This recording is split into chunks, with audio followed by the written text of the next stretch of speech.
Hello, everyone. I'm Jim Garrison.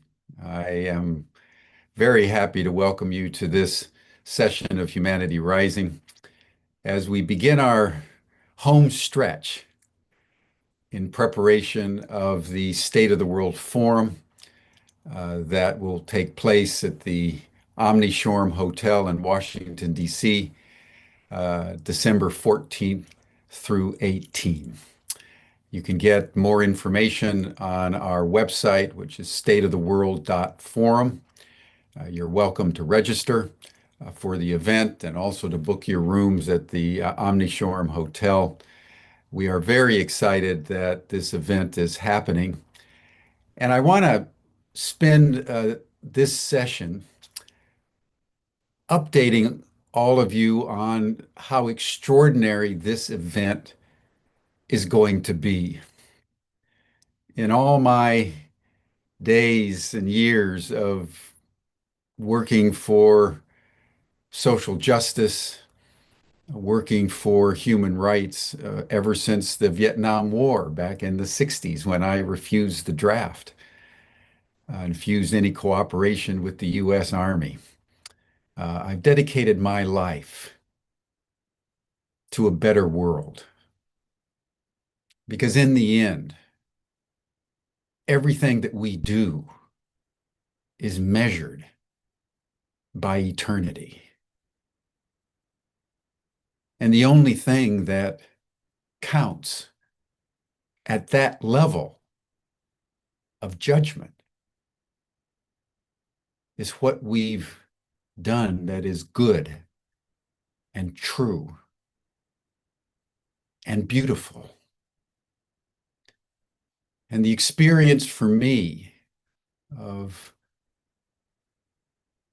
gestating, as we have over the last year, the State of the World Forum received an extraordinary affirmation over this past weekend that I want to share with everyone because it is an indication of how powerfully present eternity is in our mundane lives. And oftentimes we consider infinity to be an abstraction because we're locked in time, space, and causality. We're all finite, except that one spark, that one yearning in our soul that is the seed of eternity within each and every one of us. We received word recently that the Kogi Indians in northern Colombia have received guidance about the State of the World Forum. I didn't know it was happening. I had no idea they even knew that the State of the World Forum was taking place. But they knew and they deliberated and they sent a message. Before I give the message, I want to just give people who may not know the Kogi a little bit of a background in who they are and why their affirmation of what we're doing is so fundamental. When the Spanish conquered Mexico and much of Latin America and the southwest of North America back over 500 years ago, in the early 1500s, most of the indigenous tribes were conquered, decimated, and as you may know from your history, within 100 years of the conquest, 90% of the entire indigenous population of the entire Western Hemisphere was wiped out through war, pestilence, and a rapacious exploitation that was unprecedented until that time. There were very few tribes that saw what was coming and realized there was nothing they could do about it but escape. One of those tribes were the Kogi. And they lived in this extraordinary ecological niche right in northern Colombia, where the South American landmass meets the Gulf of Mexico. It's an extraordinary ecosystem where from the beach to the top of a mountain 2 miles away is over 17,000 feet. So it's the densest ecological diversity of any place on the planet. It's an extraordinary little niche. And the Kogi retreated way up into the mountains and disappeared for over 500 years, keeping their traditions, staying close to Pachamama, Mother Earth, tending generation after generation those rituals and ceremonies that gave them the insight to see what was happening and the wisdom to escape. One of their practices was to take precocious young children, boys and girls, and if they were designated, they were kept in darkness for the first 9 years of their life. There was no damage to their eyes. There was no damage to their bodies. Because during that time, they were trained in how to commune with the invisible realms, with the light that is present in darkness. So they emerged as seers of the invisible realms. And about 30, maybe 40 years ago, in the 1980s, 1990s, out of nowhere, they descended from the mountain heights with a message to the world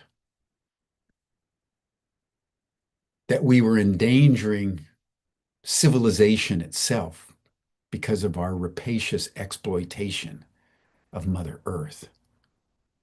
And they, as the elder brothers, as they called themselves, were warning the younger brothers, which are us,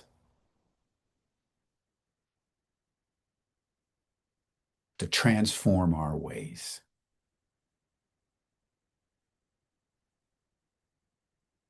Apparently, several weeks ago, about 400 of them got together to deliberate about the State of the World Forum. And they designated 30 of their mamos, their elders, to travel for 3 days to a sacred site and deliberate about what the forum represented. And when they were finished, they contacted a friend and colleague of ours, Patrick McCullum, who's been working with the Kogi for a very long time. And they told him to communicate to Tom Eddington and me that they consider the State of the World Forum an historic event. And they want to send a delegation of 7, 3 men, 3 women, mamos, elders, and a 10-year-old girl who's received a message from the mother that they want to offer to the world at the State of the World Forum. It's an extraordinary, extraordinary affirmation.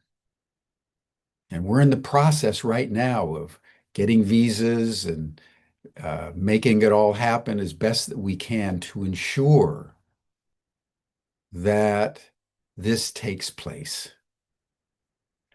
Now, this is very important in understanding the gravitas of our moment in time generally, but what's coming through the State of the World Forum specifically, because the State of the World Forum, as I have uh, articulated before, is not happening because of a bright idea that Tom and I had, uh, over breakfast, 6 months, a year ago. The impulse for this came from the jungle, the Amazon in Ecuador, carried by a very wise elder, Lynn Twist, who in a journey last October, October 2024,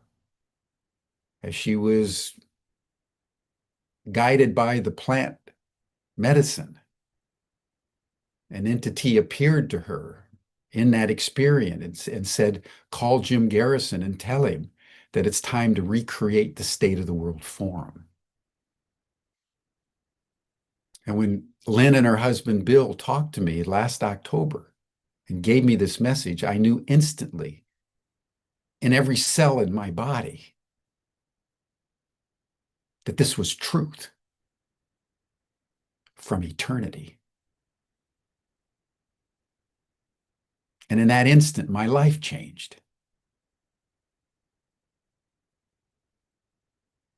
And I called Tom Eddington, my dear friend and co-convener of Humanity Rising, and said, listen, you want to do this? And he said, absolutely. And off we went. You may all know that I worked with Mikhail Gorbachev back in the 1980s and 1990s. And it was with Mr. Gorbachev that we convened with Lynn Twist and many, many others, the first State of the World Forum between 1995 and the year 2000, where we brought together an extraordinary amount of diversity, more diversity that had ever been assembled up to that time by anybody. And it was the gravitas of Mikhail Gorbachev, the elegance of his spirit, the profundity of his accomplishments in statescraft that could convene this kind of conversation. And we convened the forum and our strategic initiatives between 1995 and the year 2000, and then 9/11 happened, and we decided that elegant politics were no longer possible, and we went on other paths. So 30 years later, exactly, the plant kingdom called forth the new State of the World Forum. And one of the first things that we realized was if we were going to convene the new State of the World Forum, there was no Gorbachev. So how do you convene a global conversation without the superordinate personality that can convene people from around the world and across disciplines to come to a place for deep deliberation about the historical moment and what we humans must do at this time of planetary crisis? And it took us nearly 6 months before we realized that what could call people together was not a person, but a question. And that question is, how should humanity in this moment elevate its consciousness to creatively address the four fundamental truths of our time? Number one, that we're all facing accelerating planetary ecological collapse. And that's true no matter who you are or where you are on planet Earth. All of us are witnessing escalating extreme weather events and ecological disasters without precedent. Number two, we're all experiencing deepening instability at virtually every level of human affairs. All of us, everywhere. Not only ecological turbulence, but political turbulence, economic turbulence, social turbulence, given social media and the deleterious effects of the internet and the tech companies. And number three, we've just unleashed exponential artificial intelligence, which is radically changing the world. And because it's unregulated, we have no idea of the consequence. And number four, while all that's happening, the US government is telling us that non-human intelligence, as they call them, unidentified anomalous phenomena, UAP, extraterrestrials are here. And there's been direct contact and communication for some time. As we pondered these four data points, what began to emerge,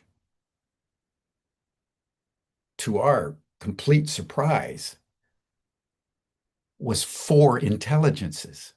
If you think about it, there's human intelligence, there's nature intelligence, there's artificial intelligence, and there's cosmic intelligence. That's what the plants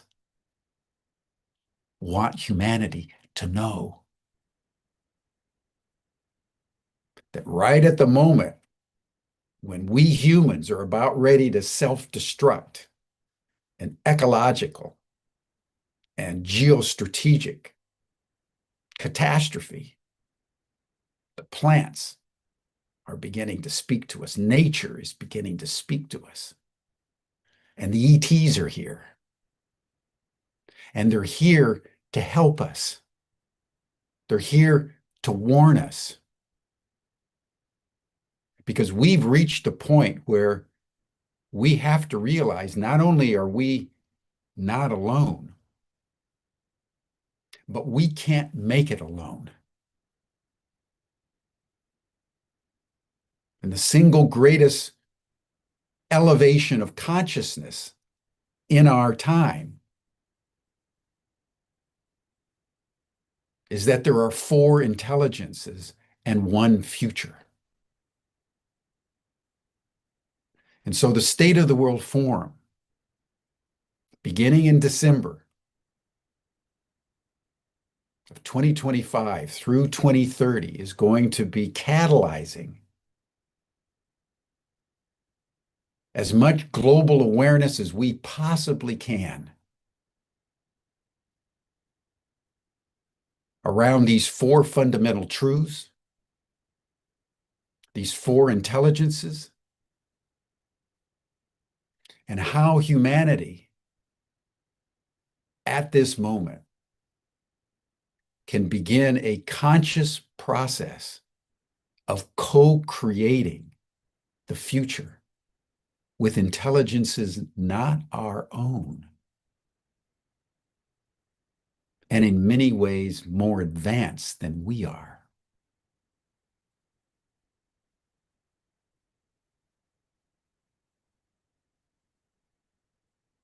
It's going to take all of us to learn the language of consciousness globally for the first time. We learn languages, French, German, Chinese, and Spanish. I can't tell you how many languages I've tried to learn over my education. No one taught me about clairvoyance or mental telepathy or remote viewing. But all those of you who've engaged in interspecies communication, whether it's with your pets or a tree or water or flowers or birds or whales or dolphins, all of you who've experienced extraterrestrial communications, it happens through clairvoyance. It happens through mental telepathy. And so as humanity goes through this rite of passage, we're no longer in a situation where we can just say, let's do solution A, B, or C, and that's going to solve our problem. Our crisis is so deep that we've had solutions around, whether it's for climate change or social justice or civil liberties or economic opportunity and equity, for decades, for centuries. And we're not implementing those solutions, not because they won't solve the problem, but because the consciousness that produced the problem can't solve the problem. So, in our judgment, the only thing that's really left for humanity as we teeter on the brink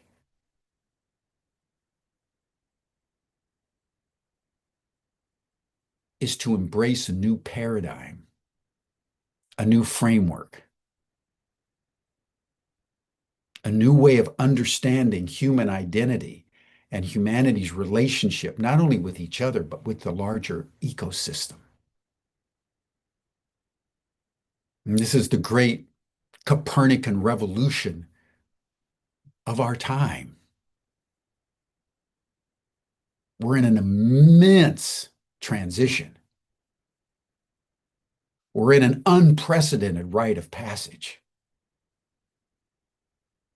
We're actually in an initiation of the soul,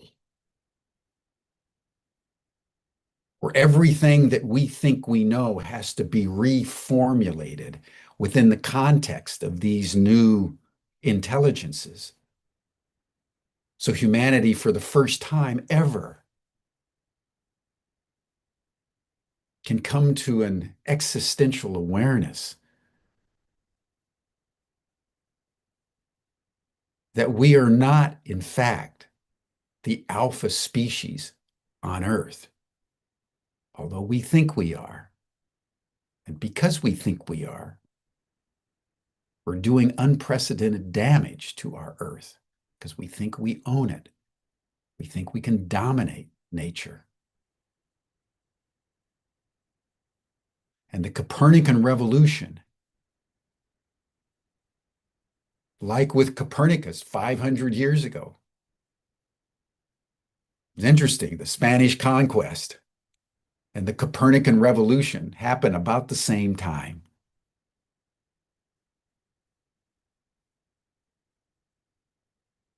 The reality that the Earth is not the center of the universe, and neither is the sun.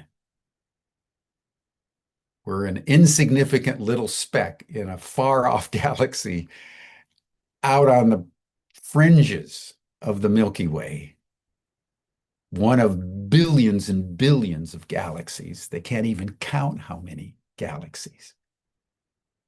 But even though we went through the Copernican revolution, we still clung to this equally delusional assertion that we were still the only life.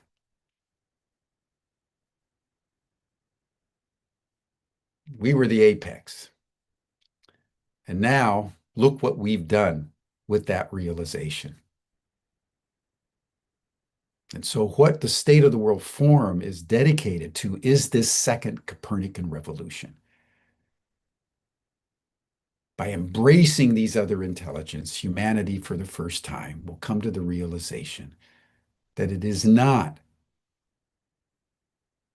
apex, but it must take its place as a part of a larger ecology where the purpose is not dominance, but sacred reciprocity, with the rest of life, with the rest of the web of life, Indra's net. And that fills me with an extraordinary energy and excitement about bringing all this into a constellated form in Washington. And I want to just describe a little bit about what's going to take place as I encourage all of you who are listening to this uh, podcast to register and be there, because this is a conversation of a lifetime. This may be the most important conversation that we've ever had as a species, because we are now directly challenged to transform or perish en masse. And it's the transformation vector that I find the most exciting, because every crisis has an opportunity. And the deeper the crisis, and we're in pretty deep, we're up to our necks, everybody.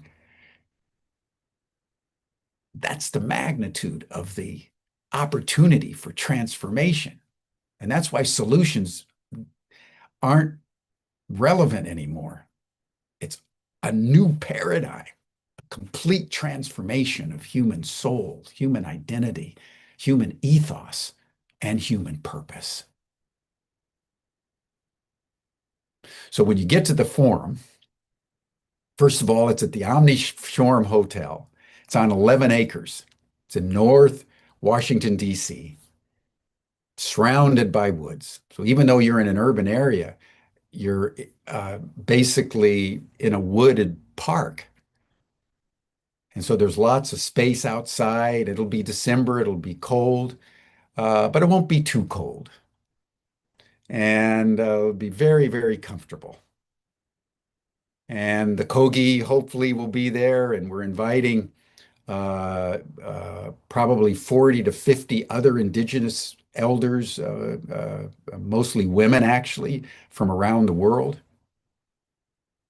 because it's very important. And this is fundamental to understanding the State of the World Forum. While many of us have forgotten the plot,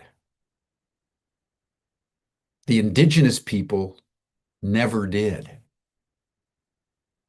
Like the Kogi, they have always understood that they are contained in the womb of Pachamama, in the heart of Pachamama, in the hands of the mother. They've been talking to ETs, who they call the star people, for millennia. We need indigenous mind more now than ever. The very people that have been vanquished by colonialism, and yet who survived, must be our teachers now.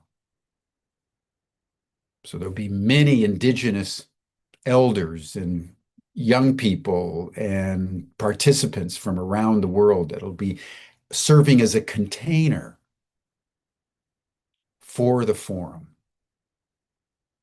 And as we go through the 4 days together, starting on Sunday night, where we'll have ceremony and an opening, and then starting on Monday, we'll have 4 plenaries during the day on the 4 fundamental truths: ecological collapse, instability at human affairs, exponential AI, and cosmic intelligence. And then the next day, on Tuesday, we'll go deeper into nature intelligence with people like Veda Austin on water intelligence, and Gary Shapiro on what he's doing with the orangutans, and Susan Manowich, who has been researching the living intelligence of the sun. We'll be talking with people like Bertie Jaworski and Chris Bledsoe about ET intelligence and remote viewing and mental telepathy. We'll be having a whole afternoon on Tuesday on learning the language of consciousness with Diane Hennessy Powell and others who have plumbed very deeply into how clairvoyance is the lingua franca of consciousness.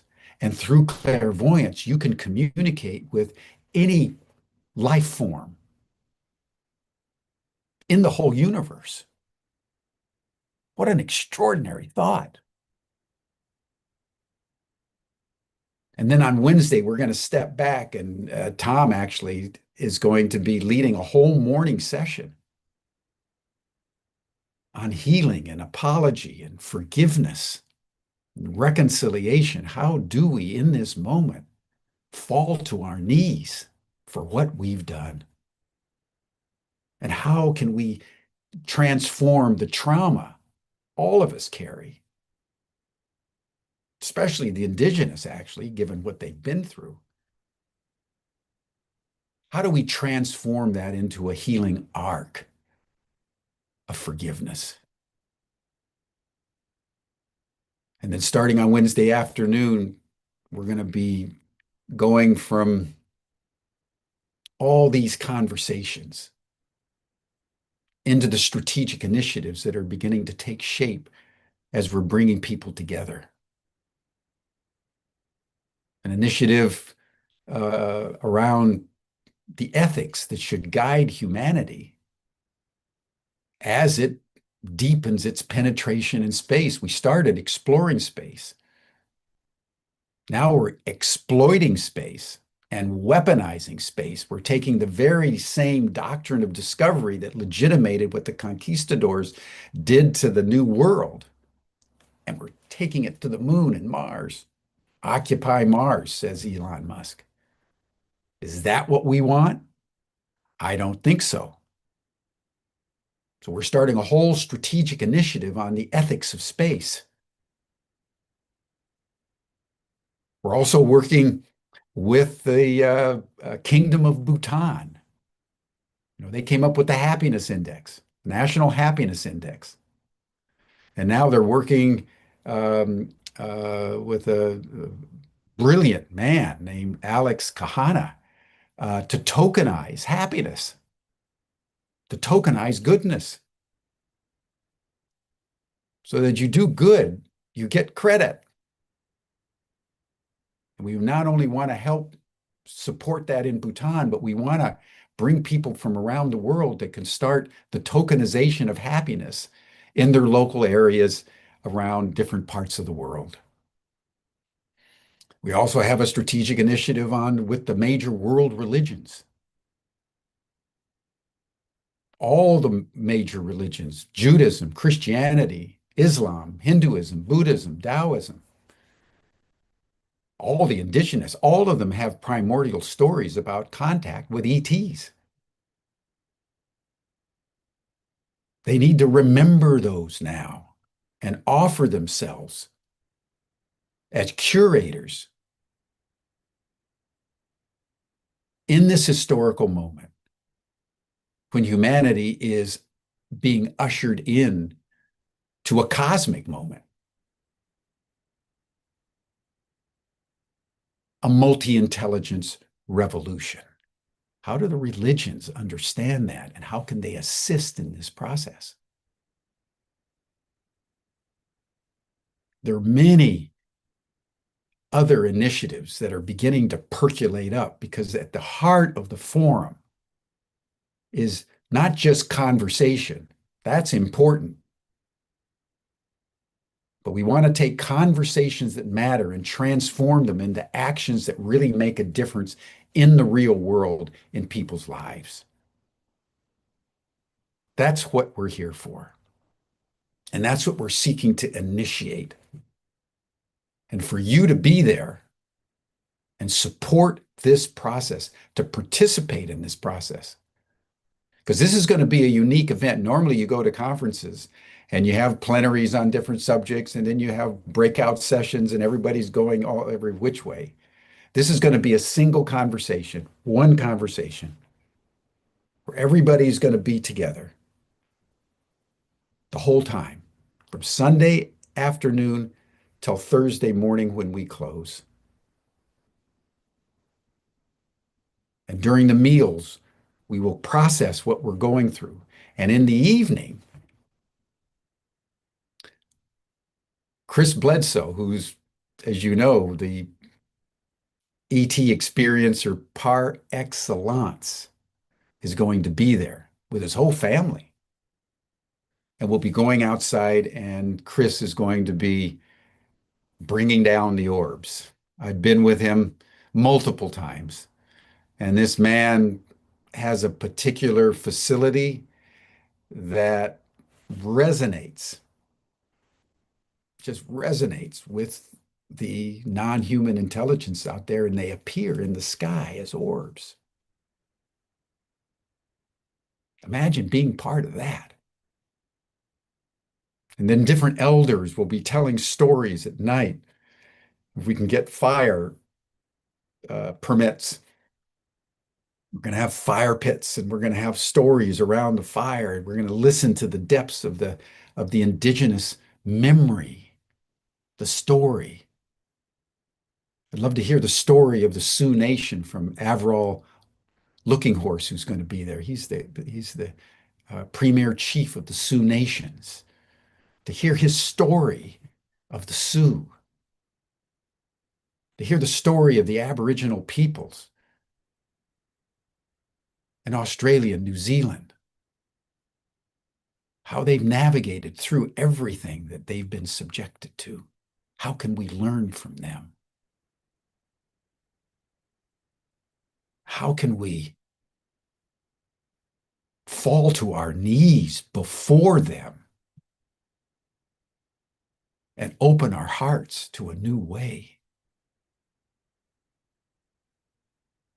That's what the State of the World Forum has been dedicated to achieve. We humans must now understand that the highest act of service is to become instruments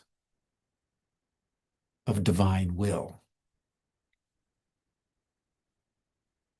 We've nearly destroyed the planetary ecology and each other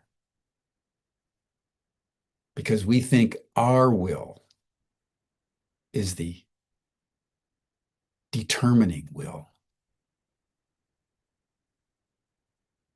And we've come to a moment, even as Jesus did in Gethsemane, where we must learn that it is not my will, but thine be done.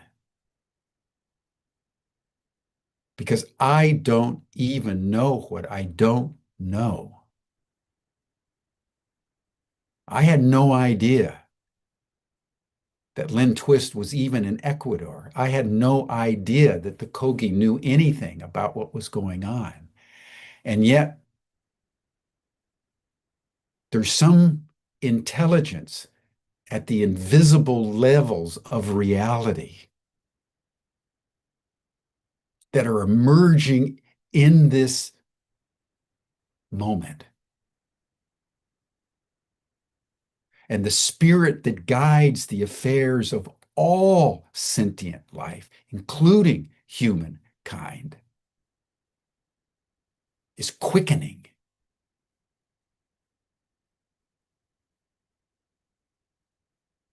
Is calling forth that which we now must do. And it is to this holy purpose that the State of the World Forum is dedicated.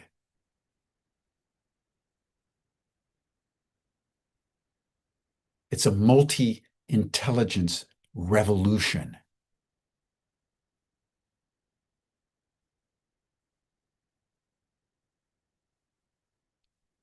And that is our calling in this moment.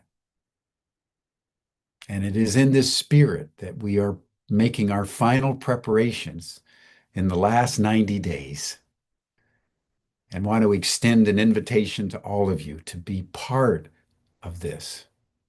Geez, man, this is going to be bigger than Woodstock.